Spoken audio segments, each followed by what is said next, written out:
शुभमन गिल या फिर ऋतुराज गायकवाड़? अगर मैं आपसे पूछूं कि आपके हिसाब से बेटर कैप्टन कौन है, तो किस खिलाड़ी का नाम लेंगे आप? आपका तो नहीं पता, लेकिन अगर यह सवाल आप इंडियन टीम से पूछेंगे तो शायद उनका जवाब शुभमन गिल होगा।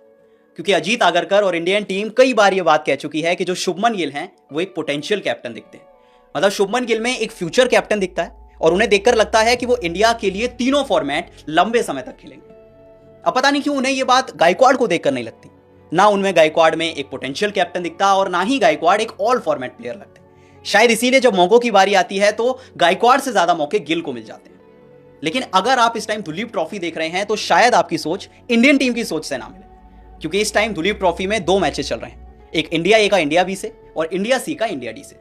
अब जो इंडिया ए की कप्तानी है वो शुभमन गिल कर रहे हैं और इंडिया सी की कप्तानी है वो ऋतुराज गायकवाड़ कर रहे हैं। और अब तक अगर आपने ये मैचेस देखे हैं तो आपको पता चलेगा कि ऋतुराज गायकवाड़ ने जो कप्तानी की है वो गिल से बेहतर नजर आ रही है। अब मैं ऐसा क्यों कह रहा हूं, मैं आपको बताता हूं। अब सबसे पहले बॉलिंग लाइनअप कंपेयर करते हैं कि गिल के पास क्या बॉलिंग लाइनअप है और गायकवाड़ के पास क्या बॉलिंग लाइनअप है।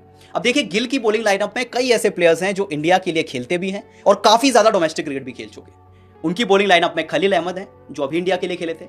इस बॉलिंग लाइनअप में आवेश खान है, कुलदीप यादव है, आकाशदीप है, शिवम दुबे हैं, तनुष कोटियान है और रियान पराग भी है।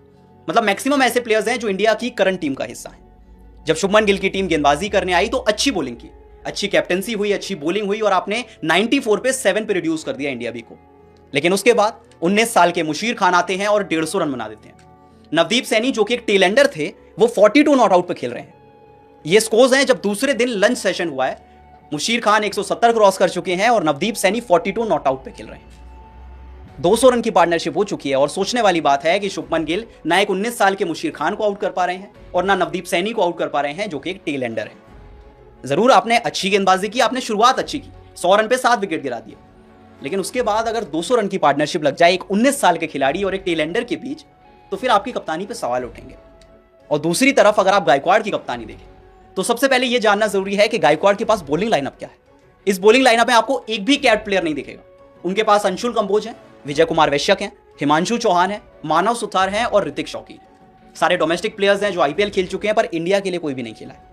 और उनकी कैप्टनसी में इंडिया सी ने इंडिया डी को 164 पे ऑल आउट कर दिया। और सेम सिचुएशन थी। अगर आप कह रहे हैं कि भाई मुशीर ने अच्छी बैटिंग की, गिल क्या कर सकते हैं, तो अक्षर ने भी अच्छी बैटिंग की थी। यहां मुशीर टिके हुए हैं, वहां अक्षर टिके हुए थे। अक्षर पटेल ने अकेले 86 रन बनाए, वरना शायद वो टीम 100 रन भी क्रॉस नहीं कर पाती, लेकिन अक्षर की वजह से उस टीम ने एक ठीक ठाक स्कोर बना दिया।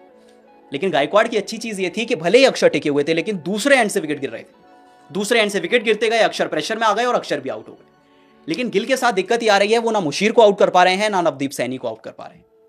दूसरे दिन का जब खेल खत्म हुआ तो गायकवाड़ को जो टीम थी वो 4 रन की लीड पे है। यानी दूसरे दिन लंच सेशन तक मैं बात करूं तो गायकवाड़ की टीम के पास 4 रन की लीड है और दूसरी तरफ गिल की टीम है जो इंडिया बी को अभी ऑल आउट ही नहीं कर पा रही है। तो फिर सवाल उठते हैं कि बेटर कैप्टन कौन है? क्या वो शुभमन गिल हैं जिनके पास एक बेटर लाइनअप है लेकिन वो ऑल आउट नहीं कर पा रहे हैं, या ऋतुराज गायकवाड़ हैं जिनके पास एक कंपैरेटिवली इनएक्सपीरियंस बॉलिंग लाइनअप है लेकिन उन्होंने ऑल आउट भी कर लिया और फर्स्ट इनिंग्स में 4 रन की लीड भी ले ली। और ये कहानी सिर्फ दुलीप ट्रॉफी की नहीं है, आप आईपीएल भी देखें तो शुभमन गिल ने जब आईपीएल में कप्तानी की तो उनकी टीम 8वें नंबर पर रही, ऋतुराज गायकवाड़ की टीम 5वें नंबर पर रही। सिर्फ एक मैच कम था वरना क्वालिफाई कर जाती।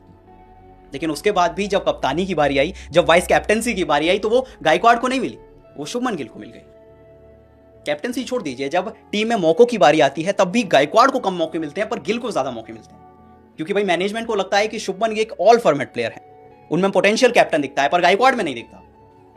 ऑल्दो ऋतुराज गायकवाड़ इंडिया को जब एशियन गेम्स में लीड करने गए थे तो एक गोल्ड मेडल लेकर आए थे, लेकिन फिर भी एक ऑल फॉर्मेट कैप्टन सिर्फ शुभमन गिल में दिखता है। आप बताइए, बैटिंग वाइज तो मैं कंपेयर भी नहीं कर रहा, मैं सिर्फ एज अ कैप्टन पूछ रहा हूं। दुलीप ट्रॉफी में इस टाइम अगर आप दोनों मैचेस देख रहे हैं तो आप Shubman Gill as a captain को बेटर मानते हैं या Ruturaj Gaikwad as a captain को बेटर मानते हैं? आपको क्या लगता है मुझे कमेंट सेक्शन में जरूर बताएं और वीडियो पसंद आई तो वीडियो को लाइक और शेयर जरूर कर लें।